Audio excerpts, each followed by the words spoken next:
This the era we in today, like the social media era. So you gotta be careful about what they print when you come talk about 1090J. King AK-47. AK-47. What do you say about you? I ain't gonna lie, I ain't gonna even lie to you on AK-47. I can't even lie to you because he was one of those people who printed something about me and then corrected after the truth came out. You know what I'm saying? Like he said, getting shot on parole is a violation.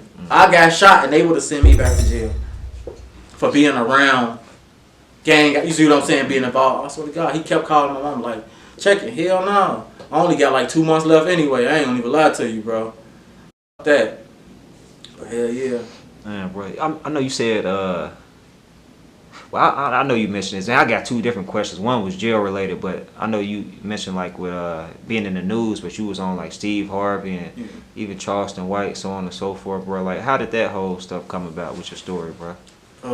After your daughter, unfortunately, it was for something negative. Yeah. But you know.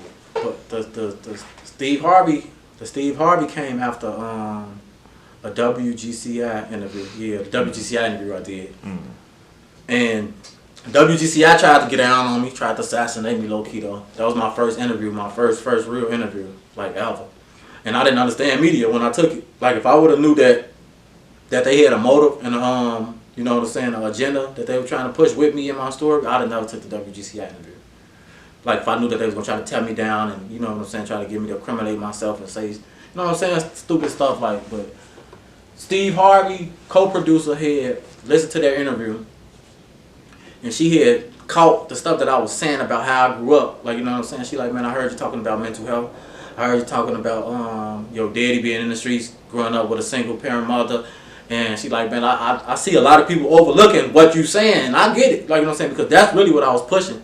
Because everybody was trying to blame me. Like, yo, man, you supposed to know better. And I'm telling them, like, man, y'all don't know how I grew up. Like, you know what I'm saying? Like, I'm a vision learner. I've been a vision learner my whole life. You know what I'm saying? So.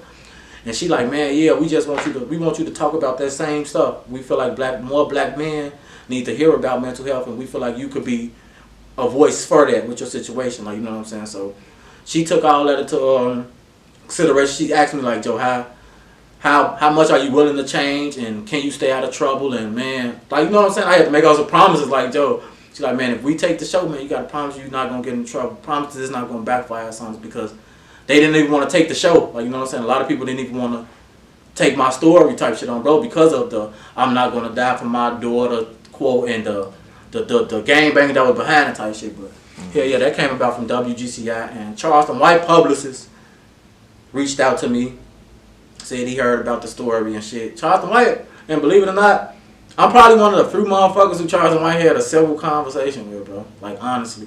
Like, and that's why another reason I moved the way I moved, because my daughter's story touches even some of the most craziest people who people think just the crazy people. Like, her story humbled a nigga like Charleston White. Like, you know what I'm saying? He ain't that bad, but he ain't that good either. But her story humbled him to the point where he had respect for me to talk to me in a respectful manner. Bro, he say, Charles, he say, man, you're a remarkable 30-year-old, bro. Like, I respect you. And like, I'm like, man, Joe, if this story could get him to say that I know is bigger than what I think it is, like, so. I don't use her name for my purposes. Like, that's why when you say you do music, I'm like, man, hell no. Nah. Because don't nobody know me for music, for real. Everybody know me for my daughter, so anything that gets put in front of me, I'm going to make sure it's all about her. But on Steve Harvey, they introduced you as a rapper, though. Yeah, and look, and I told them to not, my daddy to tell you this. That was my only request. I said, don't label me as a rapper. I said, don't label me as a rapper because, again, don't nobody know me from rapping. So now when you be like, when you see the thing on Steve Harvey, got 3 million views, it be people comment like, I never heard of him as a rapper, because I'm not a rapper. Like, I rap, but I'm not an established rapper to be labeled a rapper. The only reason they label me a rapper is because of the agenda that's behind rappers right now. See what I'm saying? Even though I'm not a mainstream artist, my daughter got killed behind rap music, allegedly. That fits mainstream media. Like, you know what I'm saying? Like you said, you know how many, I know so many people who lost children after my daughter, who I'm close with. They ain't get the attention because there wasn't no narrative around. It wasn't nobody to blame. It wasn't nobody you could pinpoint You see what I'm saying? These people, bro, media will let a little girl name die in vain if it ain't no black man, if it ain't a black or a Latina person to depend it on. Like, if they can't blame the father or blame the suspect, they ain't gonna talk about it. I ain't gonna even lie to you, bro. Like, that's why you don't see so many, you don't see as much. A lot of people's stories don't get the attention man's got. Yeah. Because they had me allegedly pissing on the grave. They had me allegedly doing the shooting on my car. Yeah. You see that? They had me allegedly on the PPP. Yeah. That was a story for the news to run with. They kept running with it. They sent rural stuff. You know what I'm saying? Everywhere. I saw it on like Hip Hop DX. Hip Hop DX. Yeah, like, that's because it's a narrative. It's somebody. It's a black man to tear down. Yeah, they said you was pissing on the grave, bro. I even saw this video. It's this dude named 1090 Jake. He did an end of sentence on the whole situation, and I think some of the stuff he mentioned in that video wasn't even accurate, bro. Nah, I ain't gonna lie. Even the grave stuff, like the grave stuff was inaccurate. I seen 1090 Jake stuff. I fuck with 1090 Jake. It's just like people like that be having like blick platforms. And like when you print out misinformation, you have to double back and correct it. Yeah. Because we dealing with the social media area and we dealing with fans now. So when your fans get a hold of something you print out, and if they fuck with you, they gonna defend you. Like, you know what I'm saying? So like what I mean by that is like the stuff you print out will get somebody hurt. Like, and these people don't understand. It's like bloggers don't understand that even though you know we're around the scene, you got people who will hurt the next person just off what you print. It's no different from an NBA Youngboy fan, a Lil Durk fan. There's people who feel like they know these people through their music, like emotionally. So when you say something about like NBA Youngboy, weak as hell, they ready to slap the shit out you. You see what I'm saying? Because they so emotionally connected to him, like they a fan of him. You see what I'm saying? So now what I'm saying is like, if NBA Youngboy like, man, oh, tell him, man, it's a green light on that nigga. It's gonna be a green light on me somewhere from a motherfucker he never seen, from a motherfucker I never seen, just because they gonna see me one day, probably, God forbid, get their phone. Yeah, nigga, you said what about young boy, nigga, stop playing. You see what I'm saying? This the era we in today, like the fan, the social media era. So motherfuckers gotta be careful about what they print when you come talk about 1090J. King AK-47. AK-47. What do you say about you? I ain't gonna lie, I ain't gonna even lie to you. I don't fuck with AK-47. I can't even lie to you because he was one of those people who printed something about me and then corrected after the truth came out. You know what I'm saying? Like he said I'm a goofy and the same shit Meek Mill. Meek Mill them got to try to get on my ass and Zay Osama.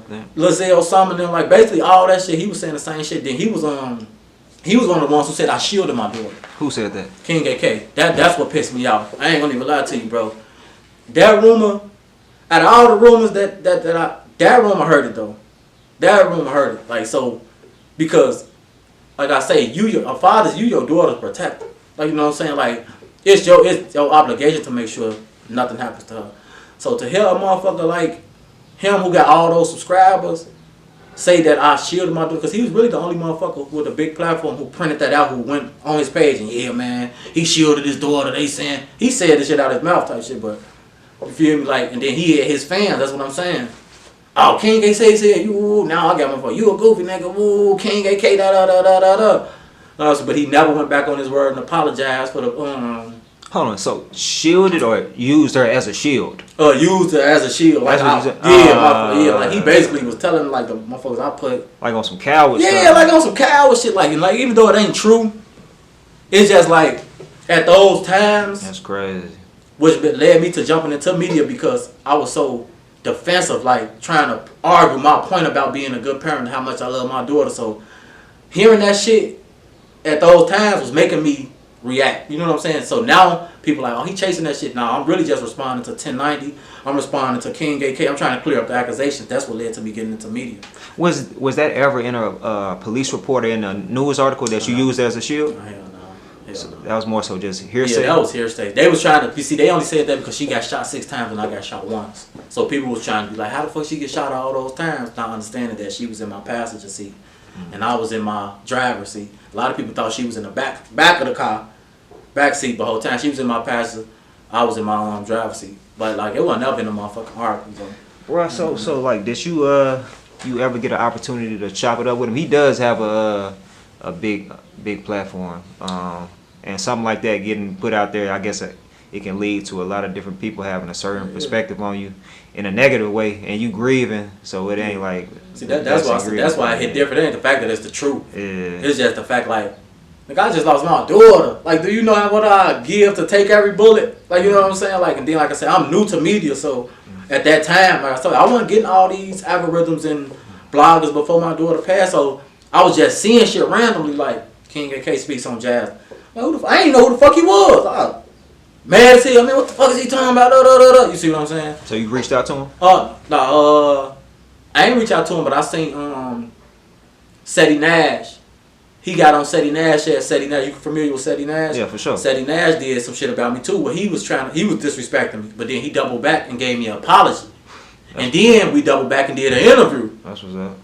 And then I seen King AK telling Seti like, don't apologize to that goof ass nigga. And Seti telling him like, bro, as a real man, I have to, because I was one of those people who took his lives and misinterpreted them and printed out a false narrative. Seti went back, watched all my lives all the way through. He said, bro, I get what you was talking about. I apologize. A lot of people, and I still got the lives on my page to this day, but it just shows you how short black people attention span. Y'all rather judge a person off a 5-second clip rather than go watch the whole thing. You see what I'm saying? So Seti like, man, I watched the whole thing. I did not know that it was edited. I did not know that motherfuckers, you know what I'm saying? I ain't know your live was freezing. I ain't know, you know what I'm saying, that people took that one part. Like, so King AK had a problem with him apologizing to me. So I'm like, yeah, this nigga gotta be like, just in it for the content, because come on, what's so hard about apology? I don't want no apology. But at the end of the day, what I'm saying, bro, you have to understand, you got fans, bro. You got fans, bro. It's no different. Like, bro, I done argue with so many people, fans, just because I done responded to them. Like, man, I'll tell her respond to. Now I got Funny Marco. You know what I'm saying? Nigga, leave Marco. Nigga, you a bitch. Stop keep Marco. That's what I'm saying, bro. You ain't never met this person a day in your life. See what I'm saying? So bloggers got to be, you know what I'm saying? More responsible. Responsible for what they put out. Yeah. Like, you know what I'm saying? No bullshit. Would you be down to talk to AK? Yeah, I ain't gonna lie, bro. I'm forgiving. Because, like I say, at the end of the day, bro, I put myself out there to be judged like that. Trolling. A lot of people don't know I was trolling in the beginning. I was trolling, going live, and acting like it wasn't hurting me. I was just trying to not look hurt for the internet the whole time. It was okay to be hurt. I'm learning that now, though. You see what I'm saying? Like, it's okay to hurt, bro. It's your door. Like, I was so used to being strong. Like, you know what I'm saying? Like I said, I've been losing motherfuckers my whole life. But, like, in the beginning, I was trying to treat that like that, and it wasn't that. You see what I'm saying? So the whole time, like, yeah, I'm looking crazy. Now I'm looking crazy because motherfuckers like, sure, this your daughter. You shouldn't be on the internet. I shouldn't have been on the internet. But at the end of the day, that was a part of my testimony. I had to go through that shit. No. I had to go through that. I had to learn it on my own. It wasn't for nobody to be like, get off the internet. That was my first time ever losing a daughter. My first time really learning how to grieve. My first time really understanding mental health is when I lost her. So I had to go through that phase. Them phases is what got me here. Steve Harvey. I had to go through that shit.